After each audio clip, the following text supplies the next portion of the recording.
Let's mic CM साहब। नमस्कार, let's mic CM साहब में आपका स्वागत है। मैं हूं राखी जैन। हिमाचल प्रदेश के मुख्यमंत्री सुखविंदर सिंह सुक्खू ने भारतीय जनता पार्टी पर निशाना साधते हुए कहा कि विपक्ष को सरकार के अधिकारों के बजाय जनता के अधिकारों की लड़ाई लड़नी चाहिए। मुख्यमंत्री ने कहा, उनकी सरकार जनता के हक और सम्मान की रक्षा के लिए मजबूती से खड़ी है और प्रदेश को आत्मनिर्भर व समृद्ध राज्य बनाने के लिए प्रतिबद्ध है। उन्होंने आरोप लगाया, भाजपा का असली चेहरा जनता के सामने उजागर किया जाएगा। हमारी सरकार ने फैसला किया है कि 2027 तक हम हिमाचल प्रदेश को आत्मनिर्भर बनाने की दृष्टि में और बदलाव करेंगे। ये जितनी मर्जी अड़चने डालें, हम उन अड़चनों से डरने वाले नहीं हैं और 2032 में हिमाचल प्रदेश देश का सबसे समृद्धशाली राज्य और अमीर राज्य होगा। ये बात मैं कहना चाहता हूं और मैं ये भी कहना चाहता हूं, भारतीय जनता पार्टी के अध्यक्ष यहां से हैं। अरे भले मानसो, सरकार के अधिकार नहीं, जनता के अधिकार की लड़ाई तो लड़ो। जनता के अधिकार की लड़ाई लड़ने से भी हिचकिचाते हैं, डरते हैं। हम जनता के अधिकार की लड़ाई भी लड़ेंगे और भारतीय जनता पार्टी का जो नकली मुखौटा है वो जनता की अदालत में भी हम लेकर जाएंगे। ये बात मैं कहना चाहता हूं। पश्चिम बंगाल की मुख्यमंत्री ममता बनर्जी ने एसआईआर के खिलाफ धरना प्रदर्शन के दौरान कहा कि भारतीय जनता पार्टी के कार्यकर्ता पर्चे बांटने की कोशिश कर रहे हैं। मुख्यमंत्री ने पार्टी नेताओं से कहा, ऐसे लोगों को पकड़कर पुलिस के हवाले किया जाए। उन्होंने आरोप लगाया कि विरोध प्रदर्शन के दौरान माहौल बिगाड़ने की कोशिश की जा रही है। যারা আছেন সবাইকে সতর্ক করছি, বিজেপি বাইরের ওর এজেন্সি দিয়ে কিছু পোস্টার লিফলেট বিলি করার চেষ্টা করছে, তাদের হাতে নাতে ধরুন, ধরে পুলিশের হাতে হ্যান্ডওভার করুন। অন্য পলিটিক্যাল পার্টির মিটিংয়ে তাদের ঢোকবার কোনো অধিকার নেই। এমনি ঢুকে মিটিং শুনতে পারে, কিন্তু বিজেপি লিফলেট বিলি করার কোনো অধিকার নেই। হাতে নাতে ধরুন, পুলিশকে হ্যান্ডওভার করুন। আর পার্টির থেকে এর জন্য শশীকে আমি বলবো এফআইআর করতে তাদের নামে। আগে ধরো, পালিয়ে যাবে, দেখো দেখো পালিয়ে যাবে। ভিতুর দল, কাপুরুষের দল, মানুষ আসছে না, মানুষের সমর্থন নেই। তৃণমূল কংগ্রেস কর্মীদের কাছে আর ভোটারদের কাছে এসছে লিফলেট বের করতে। গলায় দড়ি দিয়ে মরা উচিত তোদের। ধরুন ওদের, কেউ ছাড়বেন না কোনো এলাকায়। যখনই দেখবেন ধরবেন ভোট চোরদের। ভোট চোর, ভোট ডাকাত একদম ছাড়বেন না এদের। লক্ষ্য রাখুন চারিপাশে শয়তান লোকেরা এইভাবেই। राजस्थान के मुख्यमंत्री भजनलाल शर्मा ने कहा कि डबल इंजन सरकार की पारदर्शी नीतियों और योजनाओं के कारण प्रदेश की महिलाएं विकास की मुख्यधारा से जुड़ रही हैं। मुख्यमंत्री ने कहा कि सुरक्षा, शिक्षा और स्वरोजगार के अवसरों के माध्यम से राज्य की मातृशक्ति आत्मनिर्भर बन रही है और सरकार महिला सशक्तिकरण को लगातार बढ़ावा दे रही है।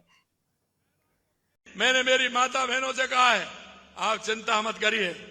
मैंने 2-3 समय में तो कहा है कि बसों में फ्री जाइए, फ्री आइए, इसलिए आपको कोई दिक्कत नहीं है। महिला दिवस पर आज बसें फ्री हैं, रक्षाबंधन पर मैं फ्री करता हूं। और मैं एक बात और कहना चाहता हूं, जो योजना है देश के यशस्वी प्रधानमंत्री नरेंद्र मोदी जी महिला को केंद्र में रखते हुए हमारी इन योजनाओं का निर्माण उन्होंने किया है, जिससे हमारी महिला सशक्त होगी तो हमारा प्रदेश भी सशक्त होगा, हमारा देश भी सशक्त होगा। मैं कहना चाहता हूं कि जिस तरह से देश के यशस्वी प्रधानमंत्री नरेंद्र मोदी जी ने लगातार महिला उत्थान के लिए काम कर रहे हैं। उन्होंने देखा कि राजीविका की बहनें हमारी लगभग 20 लाख बहनें हमारी हैं जो राजीविका से जुड़ी हुई हैं। उनमें 16 लाख से अधिक महिलाएं लखपति दीदी बन गई हैं, लखपति दीदी बन गई। महाराष्ट्र के मुख्यमंत्री देवेंद्र फडणवीस ने कहा कि जिन लोगों का राजनीतिक जीवन एक ही परिवार की सेवा में बीता है वो देश को चलाने और उसकी संप्रभुता बनाए रखने की समझ नहीं रखते। मुख्यमंत्री ने कहा कि प्रधानमंत्री नरेंद्र मोदी के नेतृत्व में भारत की ऊर्जा सुरक्षा मजबूत हुई है। उन्होंने कहा कि टैरिफ युद्ध जैसी चुनौतियों के दौरान भी भारत झुका नहीं, बल्कि मजबूती से खड़ा रहकर उनका सामना किया। देखिए, जिनकी जिंदगी एक परिवार की गुलामी में गई, उनको देश कैसे चलाते हैं, देश कैसे सार्वभौम रखते हैं, सॉवरेन रखते हैं, इसके बारे में कोई अता पता नहीं है। आज जिस प्रकार से मोदी जी ने भारत की एनर्जी सिक्योरिटी इंश्योर की है, वरना भारत के क्या हालात होते हम सब लोग समझ सकते हैं। इसलिए मुझे लगता है मोदी जी ने दिखा दिया कि जिस समय टैरिफ वॉर हुआ, भारत झुका नहीं, भारत तनकर खड़ा रहा, भारत ने उसका सामना किया। भारत ने अलग अलग देशों से टैरिफ एग्रीमेंट्स किए, जिसके चलते टैरिफ वॉर करने वालों को भी पीछे हटना पड़ा और भारत ने अपनी ताकत दिखाई है। इसलिए परिवार की गुलामगिरी करने वालों ने इस प्रकार की बात करना ये हास्यास्पद है। गुजरात के मुख्यमंत्री भूपेंद्र पटेल ने रविवार को पाटन जिले के पिपराला गांव में श्री वीर यादववंशी दगाईचा दादा मंदिर के पुनः स्थापना समारोह में भाग लिया। मुख्यमंत्री ने मंदिर में पूजा अर्चना की और अहीर समुदाय के धार्मिक सम्मेलन को संबोधित करते हुए कहा कि ऐसे आध्यात्मिक अवसर समाज में एकता, गौरव और सांस्कृतिक विरासत के संरक्षण को और मजबूत करते हैं। पंजाब के मुख्यमंत्री भगवंत मान ने मुख्यमंत्री मावा धियां सत्कार योजना के तहत महिलाओं को आर्थिक सहायता देने की घोषणा की है। मुख्यमंत्री ने बताया कि इस योजना के अंतर्गत सामान्य वर्ग की महिलाओं को 1000 और अनुसूचित जाति वर्ग की महिलाओं को 1500 रुपए की सहायता राशि दी जाएगी। उन्होंने अधिकारियों से कार्ड बनवाकर ये सुनिश्चित करने को कहा कि योजना का लाभ हर घर तक पहुंचे। कैटेगरी दियां मावां भैणां नूं 1000 रुपया ते SC कैटेगरी दियां पछड़े वर्ग अनुसूचित जातियां दियां जिहड़ियां महिलावां ने, भैणां ने, बच्चियां ने, उन्हां नूं 1500 रुपए की योजना का ऐलान होया। हालांकि ये इन्हां दे कार्ड नहीं बनणगे, पर ये कार्ड बनाउण जोगियां जरूर हो गईयां। सो मैं इन्हां नूं बेनती करूँगा कि जल्दी तो जल्दी कार्ड बनवा के ते अपने अपने हलके दे विच ये सहूलत का फायदा लोगों तक पहुँचाओ। हर घर तक, हर चुल्हे तक, हर परस तक यह योजना पहुँचे, क्योंकि साडे रीति रस्म रिवाज ने धी आ जे ਉਹਦੇ ਬੱਚਿਆਂ ਨੂੰ, ਆਪਣੇ ਦੋਹਤਿਆਂ ਨੂੰ, ਦੋਹਤੀਆਂ ਨੂੰ, ਪੋਤਿਆਂ ਨੂੰ, ਪੋਤੀਆਂ ਨੂੰ ਖਾਲੀ ਨਹੀਂ ਕਹਿੰਦੇ ਮੋੜੀ ਦਾ। ਮਾਵਾਂ ਭੈਣਾਂ ਨੂੰ ਪਹਿਲਾਂ ਇੱਧਰ ਉੱਧਰ ਦੇਖਣਾ ਪੈਂਦਾ ਸੀ ਕਿ 50 ਰੁਪਏ ਉਹਦੇ ਹੱਥ 'ਤੇ ਧਰਨੇ ਨੇ, 100 ਰੁਪਇਆ ਸ਼ਗਨ ਦੇਣਾ ਹੈ, ਤੇ ਉਹ ਇੱਧਰ ਉੱਧਰ ਆਪਣੇ ਹਸਬੈਂਡ 'ਤੇ ਜਾਂ ਆਪਣੇ ਭਰਾਵਾਂ 'ਤੇ ਡਿਪੈਂਡੈਂਟ ਸੀ। ਹੁਣ ਜਿਹੜੀ ਧੀ ਆਊਗੀ ਪਹਿਲਾਂ ਤਾਂ ਉਹਦੇ ਕੋਲ ਹੀ 1000 ਰੁਪਇਆ ਹੋਊਗਾ, ਤੇ ਜਿਹੜੀ ਮਾਂ ਜਿਹੜੀ ਹੈ ਆਪਣੇ ਦਿਲ ਦੀਆਂ ਸੱਧਰਾਂ ਪੂਰੀਆਂ ਕਰੂ, ਰਸਮਾਂ ਸ਼ਗਨ ਦੇਣ ਦੀਆਂ ਜਾਂ ਫਲ ਫਰੂਟ ਜਾਂ ਖਿਡੌਣੇ ਬੱਚਿਆਂ ਲਈ ਲੈਣ ਦੀਆਂ, ਉਹ ਆਪਣੇ ਹਿਸਾਬ ਨਾਲ ਉਹਦੇ ਕੋਲ ਵੀ ਪੈਸੇ ਹੋਣਗੇ ਤਾਂ ਕਿ ਰਿਸ਼ਤੇ ਜਿਹੜੇ ਨੇ ਉਹਨਾਂ ਦੀ ਮਜ਼ਬੂਤੀ ਬਣੀ रहे।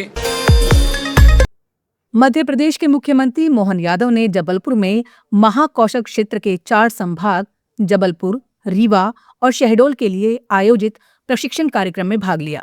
मुख्यमंत्री ने कहा, संगठन की मजबूती के कारण भारतीय जनता पार्टी आज दुनिया की सबसे बड़ी राजनीतिक पार्टी बनी है।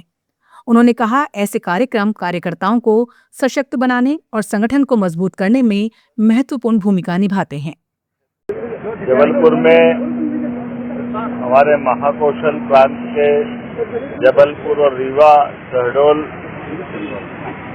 संभाग के 4 संभाग का ये प्रशिक्षण वर्ग हमारे माननीय यशस्वी अध्यक्ष माननीय हेमंत खंडेलवाल जी, मैं स्वयं और साथ हमारे प्रभारी, राष्ट्रीय सह संगठन मंत्री, क्षेत्रीय संगठन मंत्री, सबके साथ हमने ये जो प्रशिक्षण का क्रम जारी रखा है।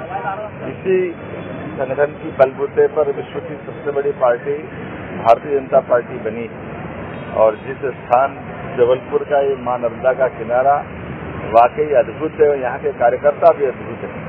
इसीलिए हमारी सरकार जनहितैषी कल्याणकारी कार्यक्रमों में अपने संगठन की ताकत लगाती है और संगठन की मजबूती के लिए, कार्यकर्ताओं का आधार बनाने के लिए। लेट्स माइक सीएम साहब में फिलहाल इतना ही। देखते रहिए, सुनते रहिए लेट्स माइक। नमस्कार। आप सुन रहे थे let's mike more than radio. Follow कीजिए हमें हमारे सोशल मीडिया प्लेटफॉर्म्स पर।